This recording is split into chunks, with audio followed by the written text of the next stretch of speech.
S.T. S.T. Dave Ross.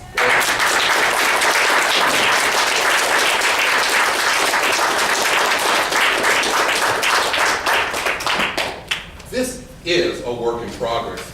And because it's a work in progress, I've decided to use notes. Can you see my notes? There we go. ST. Those are my notes, so I don't forget the important things. Because this is a very important presentation. Not because I'm giving it, but because I hope it shares something of value with you. What I'd like to deliver is a toolkit for survival. Because we are all still Toastmasters, and we're all still thinking about surviving these times. So here is tool number one. Talk about a man by the name of Admiral Stockdale. Admiral Stockdale was a high-ranking naval fighter pilot, or as they like to say, naval aviator. And you know, you can always tell a fighter pilot.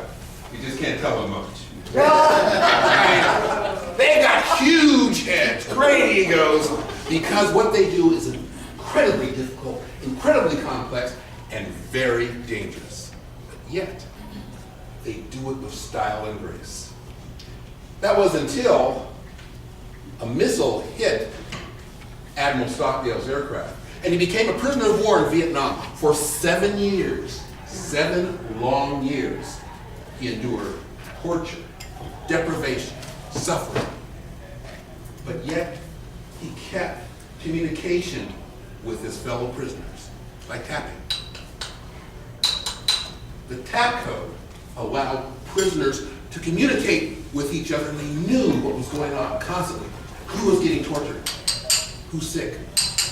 Who needs prayers? And he survived for over 7 years. Later, an author asked him, Admiral, what was your secret? How was it that some survived and some died? What was it? And he told him what became known as the Stockdale paradox, your first tool. The Stockdale paradox. The Stockdale paradox is this. He said, the ones who did not succeed were optimists. What? The optimists said, we're going to be out Christmas. Christmas would come. Well, we're going to be out Easter.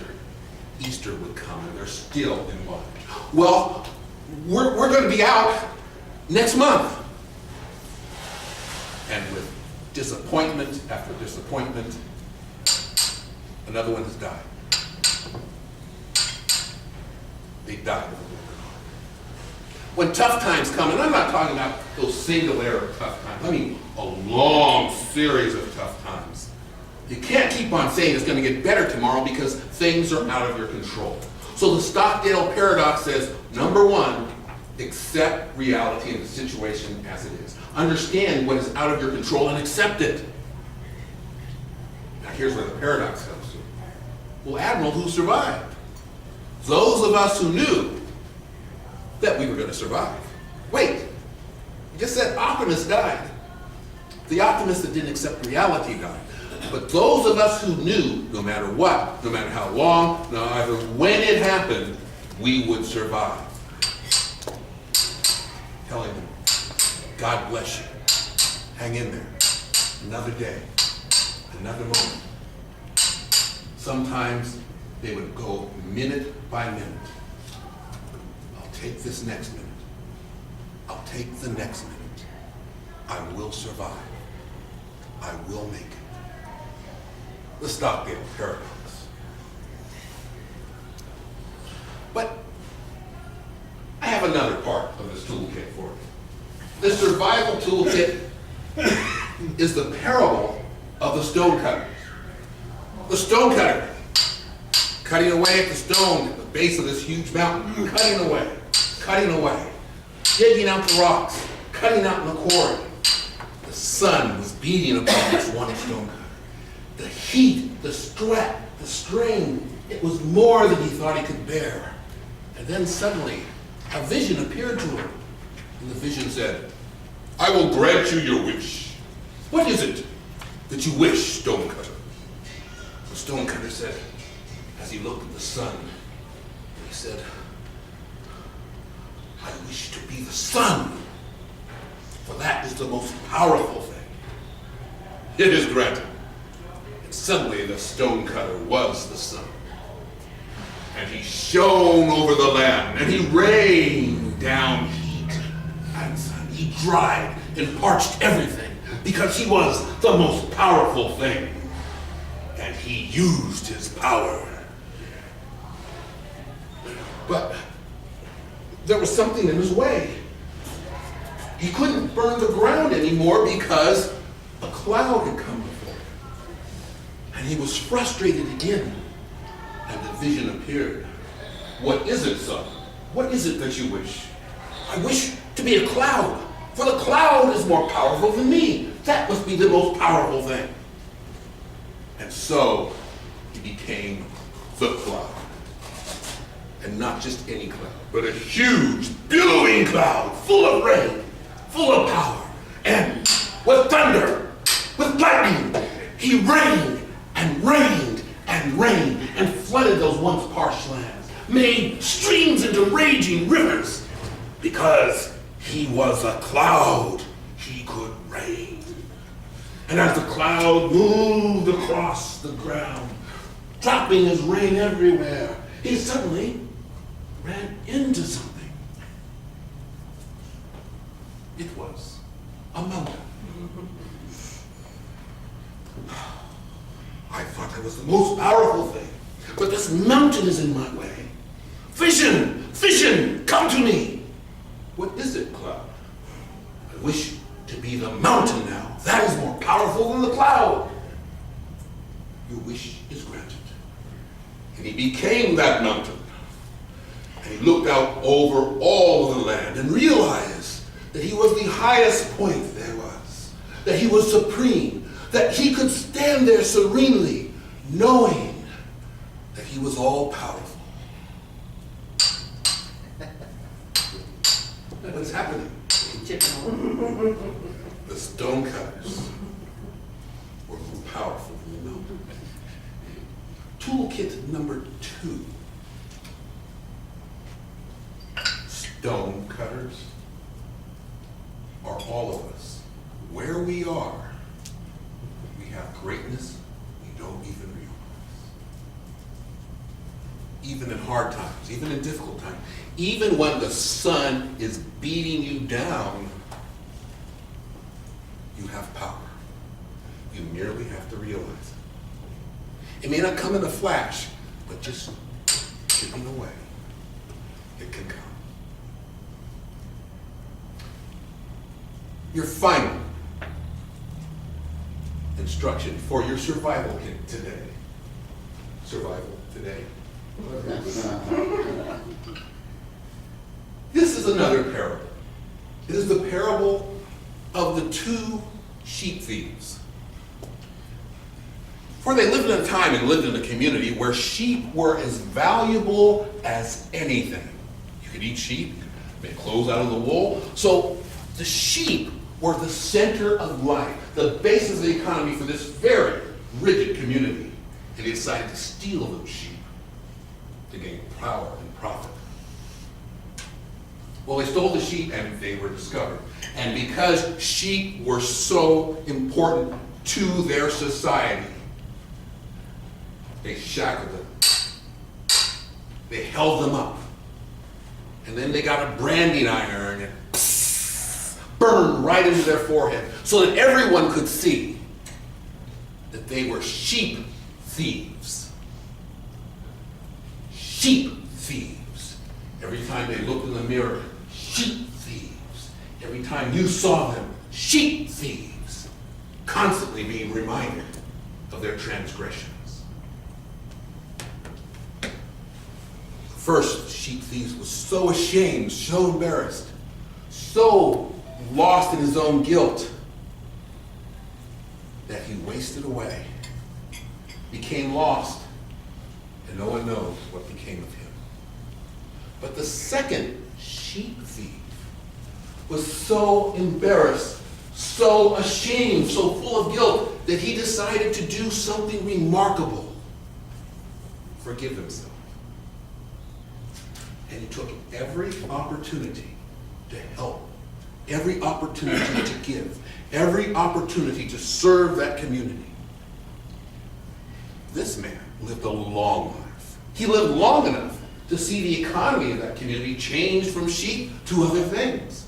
In fact, he became so old in this community that most people had no idea of its sheep past. And when it came for this very old man to pass away, someone at the funeral remarked, you know, he had a strange brand on his forehead that said ST. But tell me, what did that stand for? And someone said, you know, I'm not certain, but I think it stood for saint. ST, your survival kit. Remember, life is what you make it and how you take it. Mr. Toastmaster.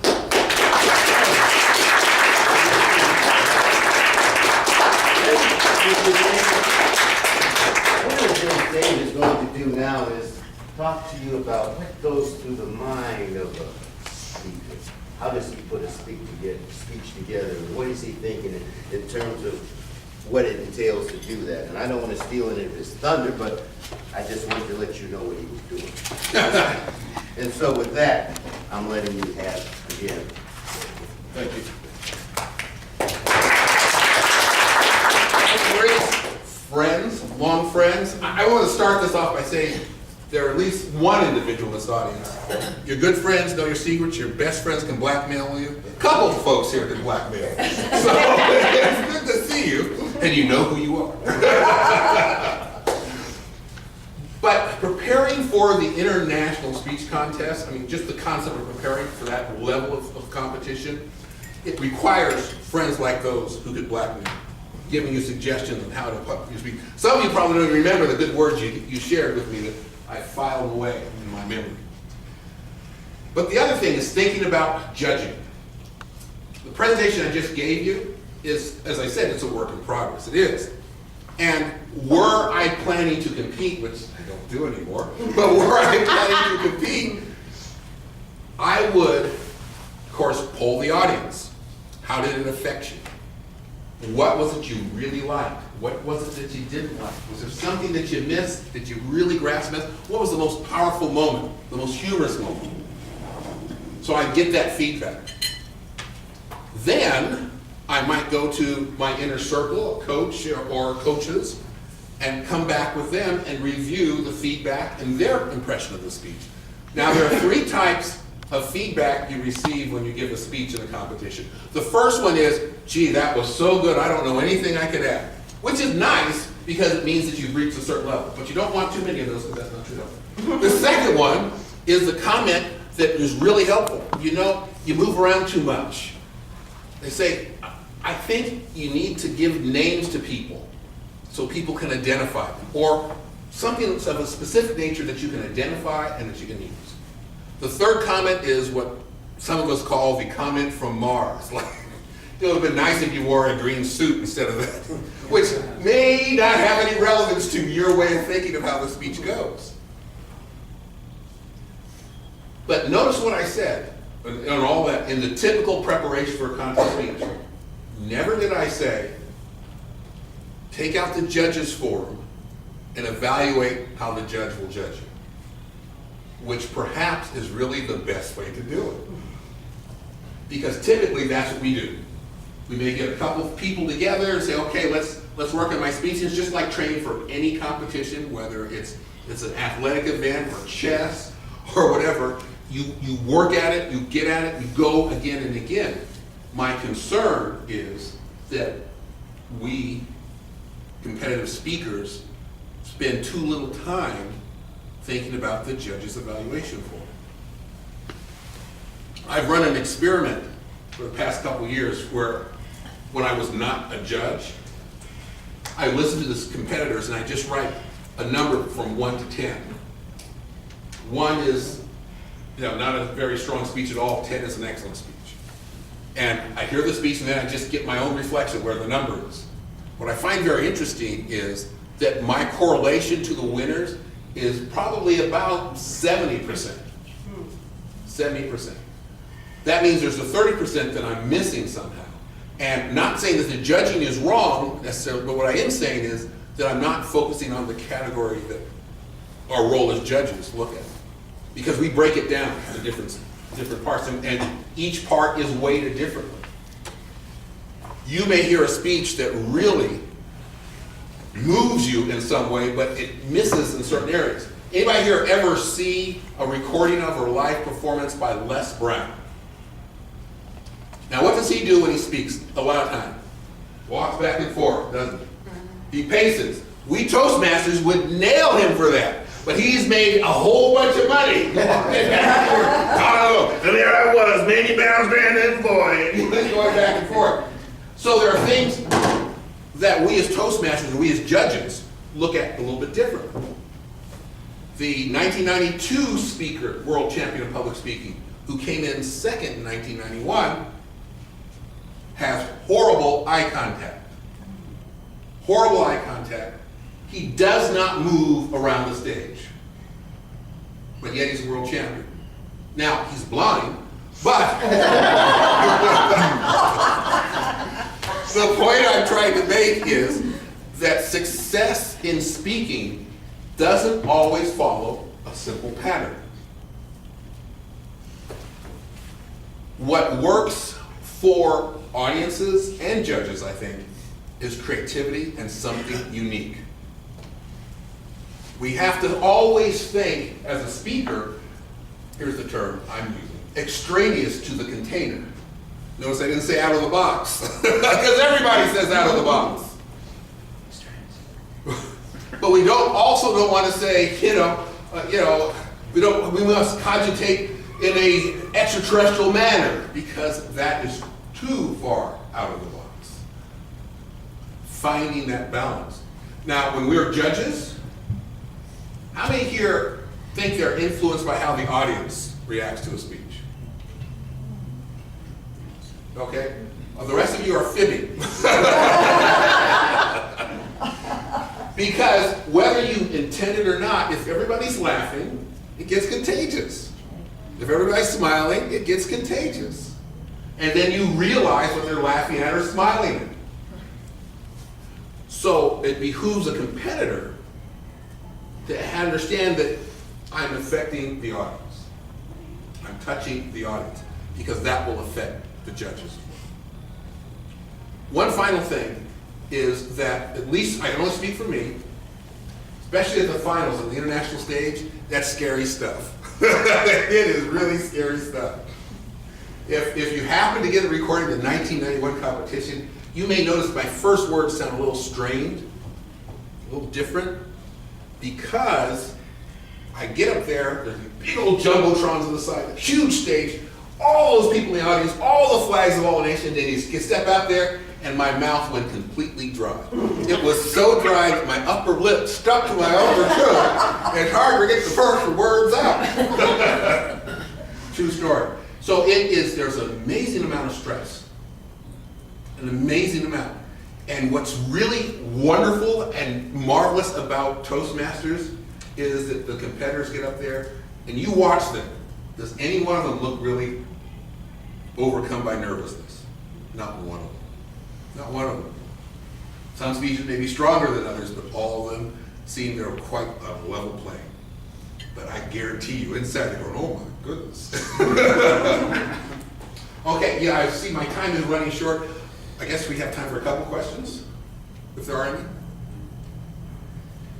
Yes? I have a question, because I love speaking, but and I've been a member of some contests, and it floors me. That's one of the reasons I want to be here, is that I have no idea what I was judged on. Mm-hmm. And do you think, as a competitor, that it would be helpful for judges to be able to talk to you and tell you what they grade you? I felt like I was insulting people. Go, I just want to know how I was judged so that I'd know what to do and what not to do next time. You want to, but the problem with that is there can be resentment, confusion, debate afterward. The best thing to do is have a friend from your club who understands the judge's process and maybe even have some judging forum, and then give you feedback. Have one or two. Because we don't want to, when you start dabbling in how things are judged, it gets ugly.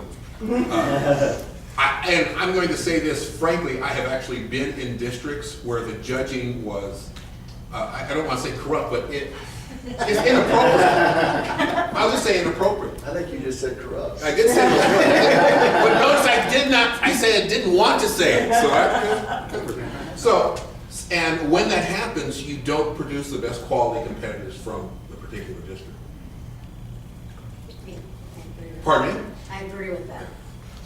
Yes. In a similar response to that, after participating in this contest season last time around, again, I just wanted to have some feedback from somebody saying, tell me what I did, what I didn't do wrong. Mhm. Do you think it's all right for an individual, an audience member, who was judge, wasn't a judge, to come up and ask and say something to a competitor?